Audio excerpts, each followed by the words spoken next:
we're working our way into poetry now.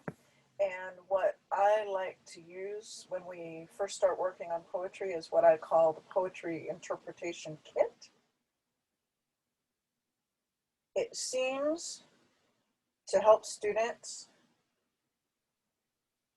work on poetry in pretty concrete ways, pretty manageable ways. This is a picture of John Keats, looking poetic, I guess, and a wrench there, just symbolizing that we're gonna get in there and get things figured out with our tools. So here are the tools. What we want to know when we're reading poetry is, what does this image or line or stanza, a stanza in poetry typically means a set of lines set off by double spaces on either side, or section. What does it mean, or the whole poem, what does that mean on at least two levels? On a basic, literal, what's actually happening in the poem? That's the level we want to know first. And then on some deeper level, that might be psychological, might be symbolic, might be formal in terms of form. If you think back to the ways of looking at literature, the different lenses we can use to look at literature, form is one of them, psychology is one of them, symbolism is one of them. And those things are interesting, but first we want to know on the surface level, on the basic level, what's actually happening in the poem. One question that students ask sometimes when we're reading poetry that is something other than traditional poetry, what makes that a poem? And here's a list, and we're going to go into this list in detail in a couple of ways. One thing that makes something a poem is repetition, a really basic level. Even though poems tend to be shorter, take up fewer words, less space, there's still repetition inside of them.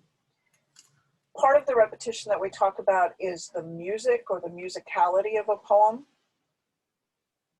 And we also talk about the sound devices in a poem. And I will go into those in more detail. We're also interested, there is such a thing as a prose poem, but in English in poetry, most poetry is broken into lines. And so you can look at a line of poetry as a unit by itself. And that's one of the things that makes something a poem. Figurative language is where you don't mean literally what you're saying. And there are a lot of different types of that.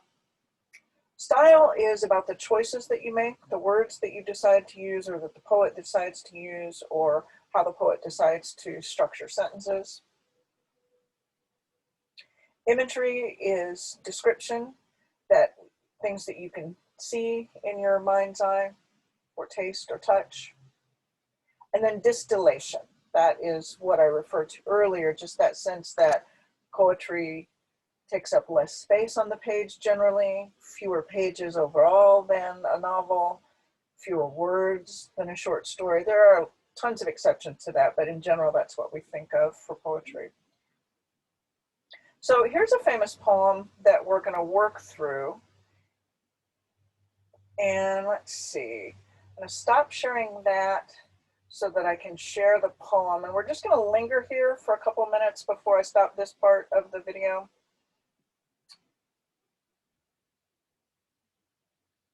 This is a famous poem by John Keats, To Autumn. And I'm just going to read a little bit of it out loud.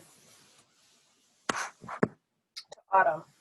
Season of mists and mellow fruitfulness, close bosom friend of the maturing sun, conspiring with him how to load and bless with fruit the vines that round the thatch eaves run, to bend with apples the mossed cottage trees, and fill all fruit with ripeness to the core, to swell the gourd and plump the hazel shells with a sweet kernel, to set budding more and still more later flowers for the bees, until they think warm days will never cease, for summer has o'erbrimmed their clammy cells. So we have this, that's the first stanza. There's another stanza, 1, 2, 3, 4, 5, 6, 7, 8, 9, 10, another 11 line stanza. And 1, 2, 3, 4, 5, 6, 7, 8, 9, 10, 11. So to autumn is 3 11-line stanzas. To my knowledge, that's not a particular form, the way we have some other forms, but it is a traditional poem. It is a romantic poem. Romanticism is a literary movement. And you can tell by the language that it's not a contemporary poem. If we decide we want to, we can do some research and figure out precisely when the poem was written, when he lived, when he died. He died at a young age.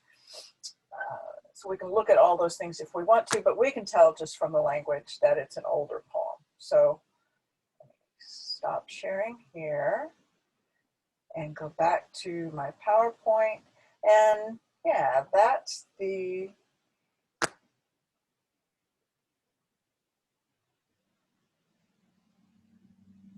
end of part 1. There are lots more parts. This is, I think, a 9-part lecture. More coming soon.